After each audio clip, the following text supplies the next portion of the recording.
ضلع سدھی پیٹ کی ایک 39 سالہ ذہنی مردہ خاتون یعنی برین ڈیڈ خاتون نے اپنے اعضاء کا عطیہ دیتے ہوئے 7 دیگر افراد کی جان بچائی۔ یہ خاتون تلنگانہ کی تہذیب اور ثقافت کو اجاگر کرنے والے بتکما فیسٹیول کے موقع پر حادثے کا شکار ہو گئی تھی۔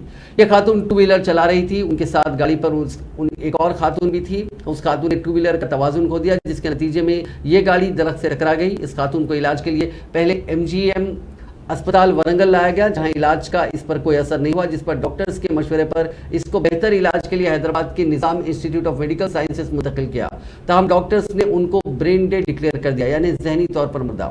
ڈاکٹر سورنا لتا صدر نشین جیون دان ٹرسٹ کے مشورے کے بعد ان کے شوہر کومریا اور دیگر رشتہ داروں نے ان کے اعضاء کے عطیے کا فیصلہ کیا۔ بعد ازاں ڈاکٹرز نے اس خاتون کے اعضاء کو نکال کر وینٹیلیٹر پر رکھا۔ اس خاتون کے گردے، جگر اور 2 آنکھوں کو ڈاکٹرز نے نکال کر 7 افراد کو لگایا جن کو ان اعضاء کی ضرورت تھی۔ اس طرح اس خاتون کے اعضاء سے دیگر 7 افراد کی جان بچ پائی۔